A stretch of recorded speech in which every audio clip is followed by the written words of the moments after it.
ಸ್ನೇಹಿತರೆ, ಇವತ್ತು ನಾವು ಆಂಡ್ರಾಯ್ಡ್ ಫೋನ್ನಲ್ಲಿ ಯಾವ ರೀತಿ ಇನ್ಕಮಿಂಗ್ ಕಾಲ್ಗೆ ಒಂದು ಅನೌನ್ಸ್ಮೆಂಟ್ನ ಯಾವ ರೀತಿ ಸೆಟ್ ಮಾಡ್ಕೋಬೇಕು ಅಂತ ಚರ್ಚೆ ಮಾಡೋಣ. ಅನೌನ್ಸ್ಮೆಂಟ್ ಅಂದ್ರೆ ಇನ್ಕಮಿಂಗ್ ಕರೆ ಬರ್ತಾ ಇದೆ ಅಂದ್ರೆ ಅದು ಯಾರು ಕರೆ ಮಾಡಿದರೆ ಅವರ ಹೆಸರು ಹೇಳಬೇಕು, ಅಥವಾ ಯಾರು ಕರೆ ಮಾಡಿದರೆ ಸೇವ್ ಇಲ್ಲ ಅಂದ್ರೆ ಅವರ ಒಂದು ನಂಬರ್ನ ಹೇಳಬೇಕು.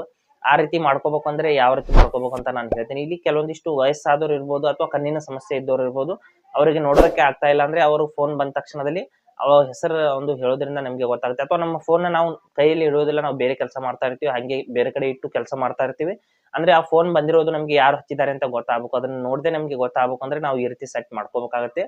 ಕೆಲವು ಸಂದರ್ಭಗಳಲ್ಲಿ ಈ ಒಂದು ಫೀಚರ್ ನಮಗೆ ತುಂಬಾನೇ ಯೂಸ್ ಆಗುತ್ತೆ. ಅದಕ್ಕಾಗಿ ಆ ಫೀಚರ್ನ ಯಾವ ರೀತಿ ನಾವು ಆಕ್ಟಿವೇಟ್ ಮಾಡ್ಕೋಬೇಕು ಅಂತ ನಾನು ಸಂಪೂರ್ಣವಾಗಿ ಇವತ್ತು ಹೇಳ್ತೀನಿ. ಹಾಗೆ ನಮ್ಮ ಚಾನಲ್ಗೆ ಮೊಟ್ಟ ಮೊದಲು ಬಂದಿದ್ರೆ ದಯವಿಟ್ಟು ನಮ್ಮ ಚಾನಲ್ನ ಸಬ್ಸ್ಕ್ರೈಬ್ ಮಾಡಿ ಮತ್ತು ಪಕ್ಕದಲ್ಲಿರುವಂತಹ ಬೆಲ್ ಐಕಾನ್ ಅನ್ನ ಪ್ರೆಸ್ ಮಾಡಿ ನಮ್ಮ ತಂತ್ರಜ್ಞಾನ ಆಧಾರಿತ ಬೃಹತ್ ಕುಟುಂಬದ ಸದಸ್ಯರಾಗಿ. ಸ್ನೇಹಿತರೆ, ಕೆಲವು ಫೋನ್ಗಳಲ್ಲಿ ಆಂಡ್ರಾಯ್ಡ್ ಫೋನ್ಗಳಲ್ಲಿ ಅದು ಇನ್ ಬಿಲ್ಟ್ ಬಂದಿರುತ್ತೆ. ಅಂದ್ರೆ ನೀವು ನಿಮ್ಮ ಒಂದು ಕಾಲ್ ಆ್ಯಪ್ ನ ಓಪನ್ ಮಾಡಿಬಿಟ್ಟು ಅಲ್ಲಿ ಮೇಲ್ಗಡೆ ತ್ರೀ ಡಾಟ್ಸ್ ಮೇಲೆ ಕ್ಲಿಕ್ ಮಾಡಿ ಕಾಲ್ ಸೆಟ್ಟಿಂಗ್ಸ್, ಟೋಟಲ್ ಆಗಿ ಕಾಲ್ ಸೆಟ್ಟಿಂಗ್ಸ್ ನಲ್ಲಿ ಒಂದು ಕಾಲರ್ ಐಡಿ ಅನೌನ್ಸ್ಮೆಂಟ್ ಅಂತ ಒಂದು ಆಪ್ಷನ್ ಇರುತ್ತೆ. ಅದನ್ನ ನೀವು ಆಕ್ಟಿವೇಟ್ ಮಾಡ್ಕೋಬಹುದು.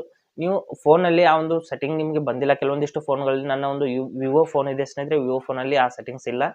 ಕಾಲರ್ ಐಡಿ ಸೆಟ್ಟಿಂಗ್ಸ್ ಇದೆ, ಆದ್ರೆ ಕಾಲರ್ ಐಡಿ ಅನೌನ್ಸ್ಮೆಂಟ್ ಅಂತ ಸೆಟ್ಟಿಂಗ್ಸ್ ಇಲ್ಲ. ಅದಕ್ಕಾಗಿ ಆ ಒಂದು ಸೆಟ್ಟಿಂಗ್ಸ್ ನ ನಾವು ಟ್ರೂ ಕಾಲರ್ ನಲ್ಲಿ ಆಕ್ಟಿವೇಟ್ ಮಾಡ್ಕೋಬೇಕಾಗತ್ತೆ. ನಿಮ್ಮ ಹತ್ರ ಟ್ರೂ ಕಾಲರ್ ಆ್ಯಪ್ ಇಲ್ಲ ಅಂದ್ರೆ ಇನ್ಸ್ಟಾಲ್ ಮಾಡ್ಕೊಂಡ್ಬಿಟ್ಟು ಅದನ್ನ ಆಕ್ಟಿವೇಟ್ ಮಾಡ್ಕೊಳ್ಳಿ. ಮಾಡಿದ ನಂತರದಲ್ಲಿ ಟ್ರೂ ಕಾಲರ್ ನಲ್ಲಿ ನೀವು ಯಾವುದೇ ಫೋನಲ್ಲಿ ಕಾಲರ್ ಐಡಿನ ಅಥವಾ ಅನೌನ್ಸ್ಮೆಂಟ್ ಇನ್ಕಮಿಂಗ್ ಕಾಲ್ ಅನೌನ್ಸ್ಮೆಂಟ್ ನ ಆಕ್ಟಿವೇಟ್ ಮಾಡ್ಕೋಬಹುದು. ಯಾವುದೇ ಫೋನಲ್ಲಿ, ಆಂಡ್ರಾಯ್ಡ್ ಫೋನಲ್ಲಿ ಯಾವುದೇ ಫೋನಲ್ಲಿ ಆಕ್ಟಿವೇಟ್ ಮಾಡ್ಕೋಬಹುದು. ಅದು ಆ ಫೋನಲ್ಲಿ ಸೆಟ್ಟಿಂಗ್ಸ್ ಇದ್ರು ಅಥವಾ ಇಲ್ಲದೆ ಇದ್ರು ನೀವು ಆಕ್ಟಿವೇಟ್ ಮಾಡ್ಕೋಬಹುದು.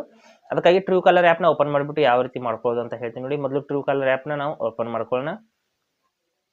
ನೋಡಿ, ಟ್ರೂ ಕಾಲರ್ ಆ್ಯಪ್ ನ ಈ ರೀತಿ ಓಪನ್ ಮಾಡಿಬಿಟ್ಟು ಮೇಲ್ಗಡೆ ತ್ರೀ ಡಾಟ್ಸ್ ಮೇಲೆ ಕ್ಲಿಕ್ ಮಾಡ್ಕೋಬೇಕು. 3 ಚುಕ್ಕೆಗಳಿರುತ್ತೆ. 3 ಚುಕ್ಕೆಗಳ ಮೇಲೆ ನಾವು ಕ್ಲಿಕ್ ಮಾಡ್ಕೋಬೇಕು. ಮಾಡಿಬಿಟ್ಟು ಸೆಟ್ಟಿಂಗ್ಸ್ ಅಂತ ಕ್ಲಿಕ್ ಮಾಡ್ಕೋಬೇಕು. ಸೆಟ್ಟಿಂಗ್ಸ್ ಮೇಲೆ ಕ್ಲಿಕ್ ಮಾಡಿದ ನಂತರದಲ್ಲಿ ಇಲ್ಲಿ ಕಾಲ್ಸ್ ಅಂತ ಇಲ್ಲಿ ಒಂದು ಆಪ್ಷನ್ ಇದೆ, ಅದರ ಮೇಲೆ ನಾವು ಕ್ಲಿಕ್ ಮಾಡ್ಕೋಬೇಕು. ಕಾಲ್ಸ್ ಮೇಲೆ ಕ್ಲಿಕ್ ಮಾಡಿದ ನಂತರದಲ್ಲಿ ಸ್ವಲ್ಪ ಕೆಳಗಡೆ ಸ್ಕ್ರೋಲ್ ಮಾಡಿಬಿಟ್ಟು ಇಲ್ಲಿ ಕಾಲರ್ ಇಲ್ಲಿದೆ ನೋಡಿ, ಅನೌನ್ಸ್ ಫೋನ್ ಕಾಲ್ಸ್ ಅಂತ ಇಲ್ಲಿ ಒಂದು ಆಪ್ಷನ್ ಇದೆ, ಅದನ್ನ ಓಪನ್ ಆಕ್ಟಿವೇಟ್ ಮಾಡ್ಕೋಬೇಕು.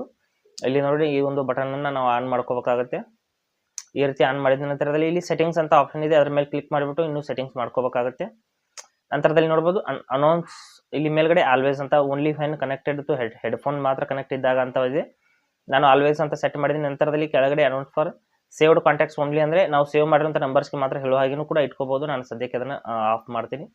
ಇಲ್ಲಿ ನೋಡಿ, ಆಲ್ವೇಸ್ ಅಂತ ನೀವು ಸೆಟ್ ಮಾಡಿದ್ರೆ ನಿಮ್ಮ ಒಂದು ಬಂದಿರುವಂಥ ಇನ್ಕಮಿಂಗ್ ಕರೆಗೆ ನೀವು ಸಂಪೂರ್ಣವಾಗಿ ಅದು ನಿಮ್ಮ ಒಂದು ಹೆಸರು, ಇನ್ಕಮಿಂಗ್ ಕರೆ ಮಾಡಿದವರ ಹೆಸರು ಅಥವಾ ಅವರ ಒಂದು ನಂಬರ್ನ ಅದು ಹೇಳುತ್ತೆ. ಈ ರೀತಿ ನಾವು ಇನ್ಕಮಿಂಗ್ ಕಾಲ್ ಒಂದು ಅನೌನ್ಸ್ಮೆಂಟ್ ನ ಆನ್ ಮಾಡ್ಕೋಬಹುದು. ಹಾಗೆ ಸ್ನೇಹಿತರೆ, ಕೊಟ್ಟಿರೋ ಮಾಹಿತಿ ಸಂಪೂರ್ಣ ಮತ್ತು ನಿರೂಪಣೆ ಮಾಡಿದೆ ಶೈಲಿ ಉತ್ತಮ ಅಂತ ಅನಿಸಿದ್ರೆ ವಿಡಿಯೋನ ಲೈಕ್ ಮಾಡಿ ಮತ್ತು ನಿಮ್ಮ ಸ್ನೇಹಿತರಿಗೂ ಕೂಡ ಶೇರ್ ಮಾಡಿ. ಹಾಗೆ ಇದ್ರ ಬಗ್ಗೆ ಸಮಸ್ಯೆಗಳು, ಡೌಟ್ಗಳಿದ್ರೆ ಕಮೆಂಟ್ ಅಲ್ಲಿ ಅವಶ್ಯವಾಗಿ ತಿಳಿಸಿ. ಮುಂದಿನ ವಿಡಿಯೋದಲ್ಲಿ ಮತ್ತೊಂದು ಹೊಸ ವಿಷಯದಿಂದ ಇದೇ ರೀತಿ ನಿಮ್ಮ ಮುಂದೆ ಬರ್ತೀವಿ. ಎಲ್ಲಿವರೆಗೂ ಟೇಕ್ ಕೇರ್.